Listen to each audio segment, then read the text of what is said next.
The following presentation is brought to you by the Realm Network. Shariya is back, gracing you with her presence. You know, we've definitely been missing out on some Shariya factor here, no doubt about it.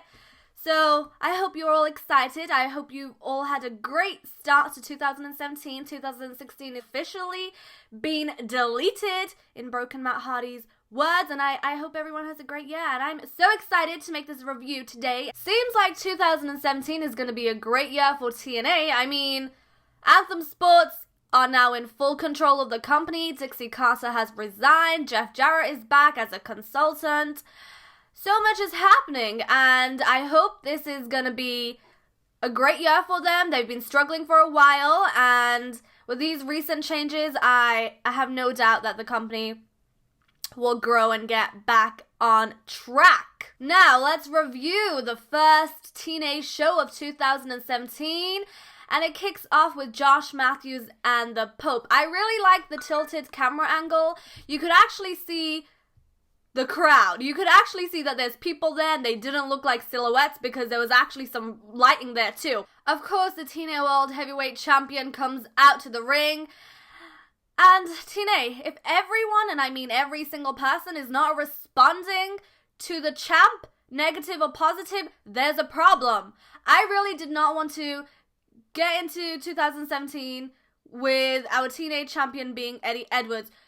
Like, nothing personal, Eddie, it's just I don't feel like it's the right thing for TNA. I'm sorry. Congratulations to you for getting the championship. We all know the title means nothing. It's just some guy at the back saying you're going to win tonight and you're going to lose. And whoever is a champion is just getting more camera time and more money in the bank. That's about it, right? I'm all for everything that Eddie said on the mic. You know, this is a great chapter for TNA. We're going to start all over again. It's going to be a great year. I totally agreed with everything he said. Then we had Lashley come out. This was just dragging on. Like, I feel like I'm back in 2016 watching a show from a few weeks ago. That's how I felt. Ethan Carter, well, not even Carter. Did you see what he did on Twitter? Ethan Anthem the Third. Smart guy, Ethan. Smart guy. And he also, you know, gives a bit of limelight to Anthem Sports as he comes down. I see you. You know, getting on Anthem Sports good books already. I see what you're doing, but honestly, this was just boring me. Lashley said, you know, here comes a cheerleader. I couldn't agree anymore, but Lashley, you probably should have held the mic a bit more closer to your mouth. Just saying, so we could hear you. This was just boring me. The conclusion of this whole opening segment was just that we're going to have a main event tonight. EC3 versus Lashley versus Eddie Edwards for the TNA World Heavyweight Championship. That is it. It really didn't have to drag on for that long. I was getting bored.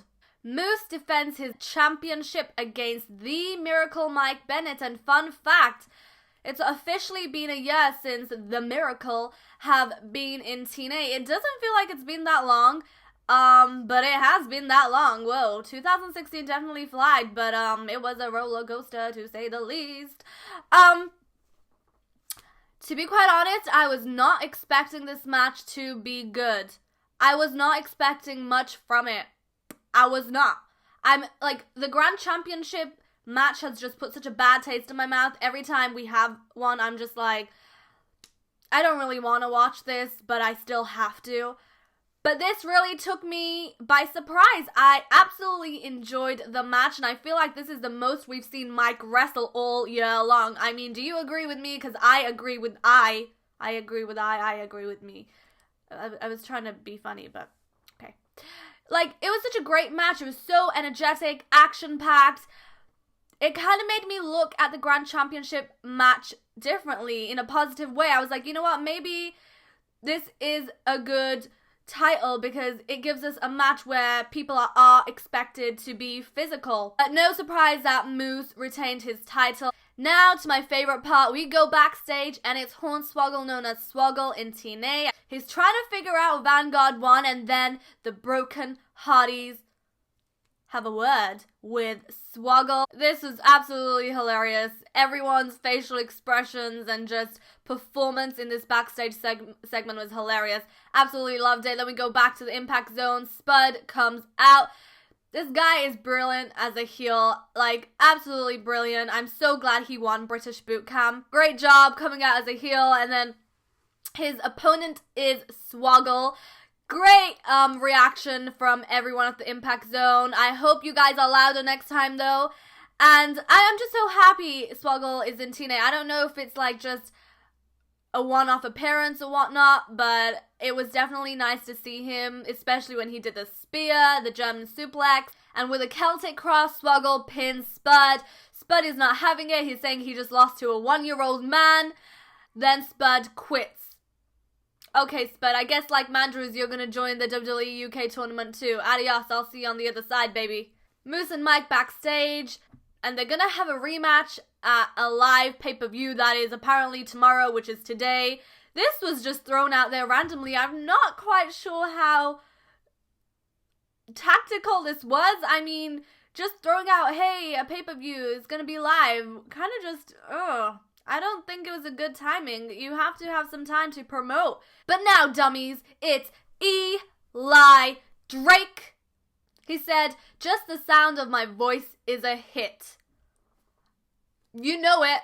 Nothing better than someone who is confident in themselves and can work it like Eli Drake. Broken Hotties come out. This is absolutely hilarious. Eli Drake says that he was not invited to TND. Jeff Hardy who? Jeff Hardy who?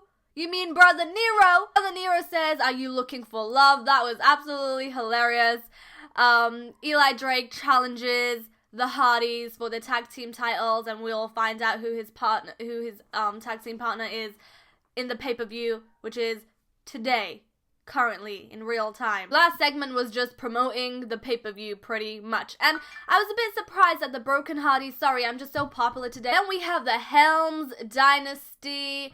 Glad to see them. Big fan of Trevor Lee and Andrew Everett. You know, they're just young guys that are so talented and just living their dream and just doing their thing. And it's absolutely great to see that. We see a backstage clip of them where Shane Helms is like, when I was drowned into the voodoo lake of reincarnation by Broken Matt Hardy, I forgot everything. And then Trevor Lee saying there's no I in unity. Trevor, I feel you. The Helms Dynasty are up against the Decay. Seems like Billy took the song with him. Really disappointed. I mean, the Nobodies was such a perfect song for the Decay. And how often is it that you hear someone like Marilyn Manson playing for a group like the Decay in professional wrestling? It's so difficult to get the rights to such popular songs like that, and what a shame. But you know, the song, the Decay's new entrance music was good. It almost felt like the music was playing underwater. I couldn't, like, I don't know, there needs to be something more for the Decay, something more louder, something more dramatic. Again, great song. I'm 100% confident that the person singing for the Decay is also on DCC's theme song. I'm telling you, that voice is just so familiar. I have to take a moment and acknowledge how hot Rosemary looked. We already know how hot she is. We already know that, but this is like a sexy version of Rosemary with like the red hair. She just looked freaking amazing, and she had this new kind of attitude, almost, I don't know, but I just absolutely loved it. Definitely enjoyed the match. Rosemary got involved with a mist. The Decay won. DCC's music hits, lights go off, DCC from behind, attack Abyss and Crazy Steve with beer bottles. I thought that was a great touch to add. It was absolutely great. We see Maria and Allie backstage. I want to know why Maria's not wearing her sparkly, cute dresses. What's up with the cheetah? Maria is in the ring with her lady squad. Damn. Too many beautiful women. We have Laurel, and then we have Maria, and then we have Sienna.